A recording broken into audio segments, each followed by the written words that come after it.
sucessão vai levar. Afastar da sucessão eu não consigo. Né? A regra, como diz Arnaldo César Coelho, é clara, não dá para mexer. Então, será que eu poderia, como que é, abrir a caixa de ferramenta da maldade, né, professor?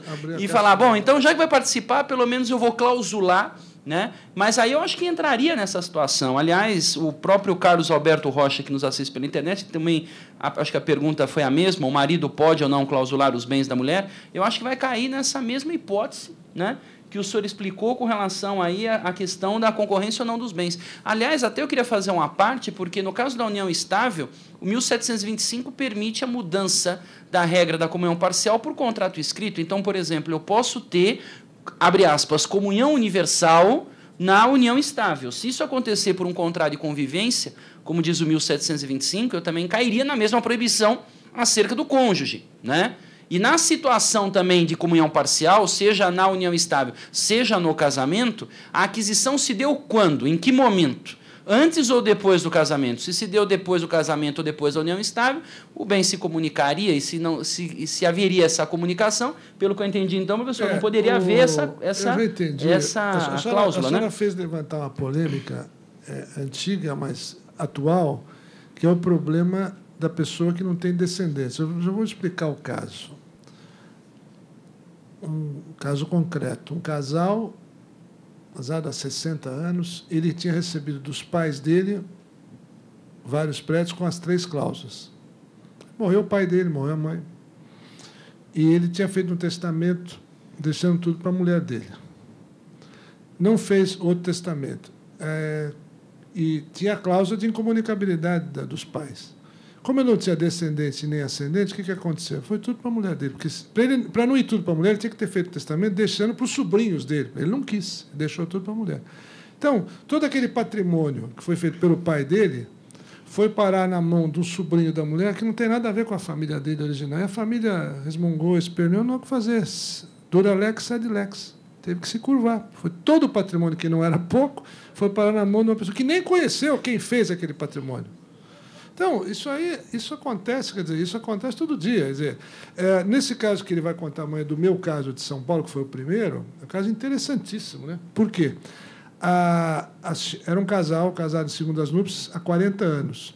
Essa senhora fez um testamento, presta atenção na data, em 1985, deixando tudo que ela tinha para os sobrinhos dela, tudo. Excluiu o marido dela da sucessão. Eles eram casados na separação convencional de bens, com pacto antinupcial, porque ele tinha uma filha do primeiro casamento. Muito bem. Só que, por ironia do destino, ela morreu 6 meses depois de entrar em vigor o Código Civil de 2002. Mudou tudo, porque ele passou a ser herdeiro dela, o artigo 1845. Então, eu, como advogado, ele falou, o senhor tem direito. E os sobrinhos dela nos confundem. Não, mas como? A titia deixou com a cláusula de excluir o doutor fulano de tal da sucessão. Nós somos... E o que aconteceu? Em primeiro grau, eu perdi. O juiz de primeiro grau, impressionado com aquela tese do professor Reale, publicada no Estado de São Paulo, único, de que separação convencional era a mesma coisa que obrigatória, e eu provei que não era, que obrigatório não era convencional. O professor Reale escreveu um artigo no Estado dizendo que não concorria, não comunicava, porque obrigatório era como se fosse convencional. Mas o próprio professor Reale viu que o artigo 1829 estava mal redigido, que ele disse o seguinte, bom, se começar a dar muito problema, é que se corrija, que se altere o artigo 1828. Ele reconheceu que o convencional não era obrigatório. Muito bem, eu agravei para o Tribunal de São Paulo, Justiça, e ganhei por 3-0.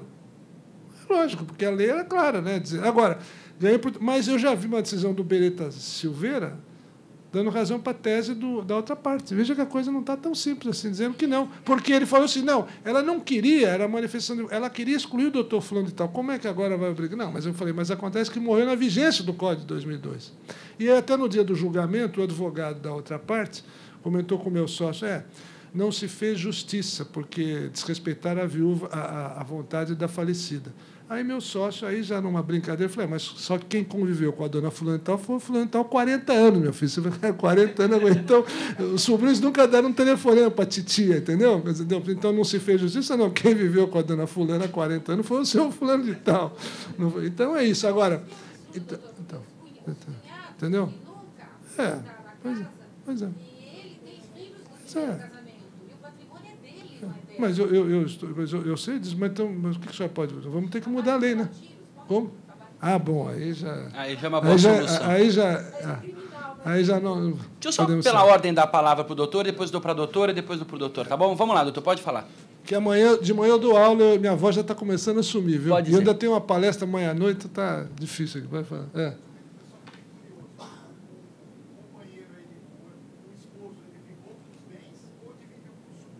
Não, ele ficou com a metade dele. Não, a outra metade foi para os sobrinhos. Não, a metade não, mas eles não queriam dar nada, eles queriam tirar tudo, dizendo que. Não, ele ficou com a metade. É caso de redução das posições testamentárias. Cumpra-se naquilo que a lei permitiu. Do 1840, não, a metade dele. Não, se ela não tivesse deixado testamento, ficava tudo para ele, sem dúvida, mas ela deixou o testamento, então a metade dele ficou. Quer dizer, ficou para ele. Salvou uma parte, pelo menos. Ficou para ele. Mas nós vamos falar disso amanhã. Diga, doutora.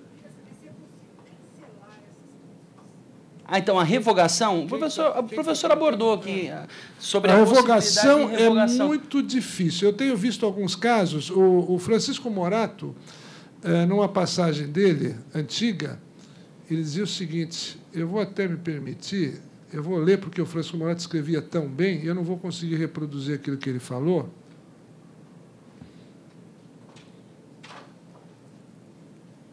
Olha o que dizia o Morato nos anos 40, hein? Depois disso, alguma jurisprudência, eu já vou dizer para a senhora quando é que a justiça está aceitando. Quando houver alguma doença, uma operação iminente, eu já vi alguns acordos mandando cancelar. Eu já vou dizer isso para a senhora. Francisco Morato dizia o seguinte, aspas, sendo temporária a inalienabilidade... Não é aqui, não é isso aqui.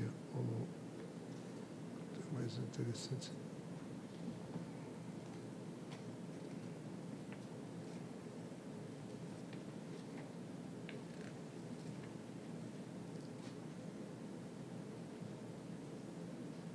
Está aqui, achei.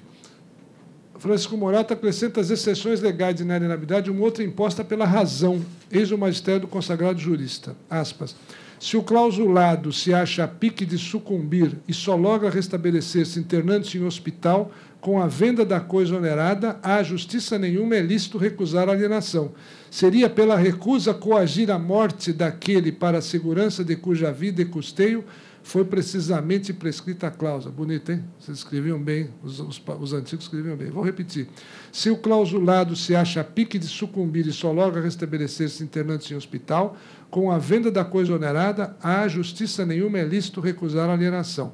Seria pela recusa coagir a morte daquele para a segurança de cuja vida e custeio foi precisamente prescrita a cláusula. Então, exatamente, esse é o espírito da coisa. O Morato falava isso nos anos 40, e eu já vi alguns acordos dos tribunais, inclusive de São Paulo, que a hipótese era o seguinte, era uma senhora com mais de 80 anos, morava num imóvel valiosíssimo, infestado de cupins. Ela não tinha dinheiro nem para manter, e ela precisava de 100 mil para uma operação. E ela só tinha aquele bem que ela recebeu vinculado do pai dela, e valia R$1 milhão a casa, uma casa valiosa.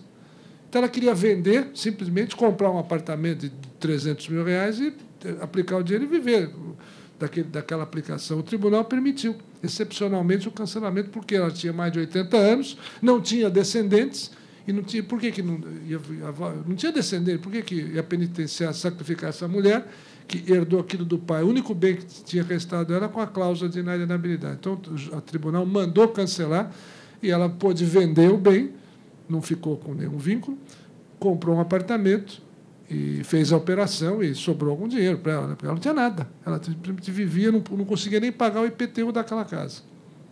Então, o tribunal ficou sensibilizado e mandou. Outra coisa que eu queria falar, a cláusula não prevalece contra a despesa de condomínio, porque é imoral. Outro dia, num caso em Moema, a senhora recebeu um apartamento do pai com a cláusula e não pagava condomínio, porque ela é impenhorável, não pode me penhorar o bem. Não, pode sim. Quando se trata de despesa de condomínio, como IPTU, a cláusula não prevalece. Seria imoral, enriquecimento sem causa. Então, não prevalece da cobrança de condomínio. Não está ela alegar que é impenhorável, que pode penhorar e levar a asta pública, sim. Então, é outra exceção pertinente. Obrigação própria, exatamente. Como o IPTU também não prevalece a cláusula. Então, é isso. Acho que podemos. Então, tá bom. E o doutor tinha uma última pergunta aqui? Professor, sendo pelo Instituto da Usucapião, entre a forma de emissão originária... Se pode ter usucapião? Decidido sobre o imóvel, esteja clausulado, apagam-se os efeitos das cláusulas? Essa matéria, bem lembrada essa pergunta, essa matéria é interessante. No passado, houve um juiz da Vara do Serviço Público, o Marques Dipp, que hoje é desembargador, o Ricardo Henry Dipp, numa sentença publicada no Estado de São Paulo, nos anos 80, ele citava o meu livro, inclusive, ele entendia que não podia requerer usucapião em cima de imóvel clausulado. Mas essa matéria está superada. Hoje a jurisprudência entende que pode sim haver, porque a usucapião, porque as duas formas são corretas, ela é modo originário de aquisição de propriedade. Então, entende a jurisprudência que cai esse vínculo, eu posso requerer o usucapião. Mas essa matéria, no passado, já houve controvérsia, o DIP achava que era impossibilidade jurídica do pedido. Eu tenho até esse recorte separado comigo, guardado, é uma decisão dele, que ele disse que era impossibilidade jurídica, mas isso está superado. Esse exemplo que o senhor acabou de dar aí da senhora que adoeceu, né? Houve subrogação para... Não, simplesmente ela pediu cancelamento. Simplesmente cancelamento, que ela precisava se internar no hospital. Nessa tese do Francisco Morato, de que ela precisava se internar e não tinha dinheiro para fazer a operação, ela precisava de 100 mil reais. E tinha uma propriedade que valia 1 milhão. E com 80 anos sem descendentes, o tribunal mandou cancelar. Mas é um caso excepcional, não é fácil, não. Geralmente a tendência é não cancelar. Bom, então, com isso, acho que a pergunta do Carlos Alberto Rocha, se o marido pode ou não clausular os bens da mulher, foi respondida. E aí, então, nós finalizamos, professor, tem só uma aqui da internet, essa para acabar mesmo, do Fernando Bernardes Pinheiro Júnior. Ele fez uma pergunta muito interessante. Ele colocou o seguinte, se a cláusula de... Fernando Bernardes Pinheiro Júnior. Se a cláusula de impenhorabilidade perdura na fase de inventário do sujeito que herdou o bem gravado com esta cláusula. Então, a pergunta é o seguinte, o sujeito morreu e ele tinha bens gravados com cláusula de impenhorabilidade. Deixou dívida. Aí o credor do morto vai no inventário se habilitar, né, para receber o seu crédito. E tem bem lá gravado com cláusula de impenhorabilidade. Já entendi. O que eu não posso é impor gravame sobre os meus próprios bens. Se ele herdou do pai com a cláusula, não, prevalece. Prevalece, claro, até no inventário. Sem dúvida. Agora, o que não pode, isso eu quero deixar bem claro também ao Fernando, que eu não sei nem se é parente do Pinheiro Neto, hein, porque o Fernando Bernardes Pinheiro, pode ser que seja neto do doutor Pinheiro Neto com quem eu trabalhei. Tive a honra de trabalhar por 2 anos. Pode ser. Eu quero deixar bem claro, se a pessoa tem dívidas, vamos supor, ela não pode, se fizer um testamento, isso vai ser questionado lá na frente. Vamos supor, deve 50 milhões na praça, faço testamento com cláusula de impenhorabilidade. São os meus bens que eu vou deixar para os meus filhos.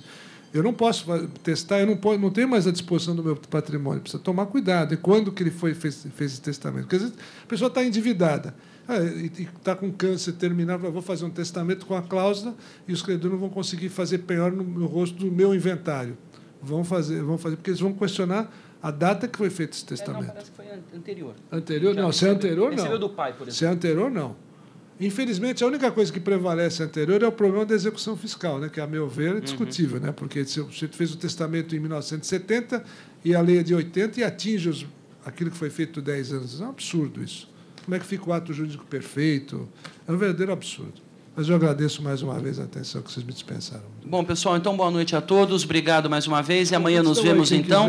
Os convites estão aqui disponíveis. E agradeço mais uma vez ao professor Maluf pela possibilidade. Obrigado a todos e até amanhã.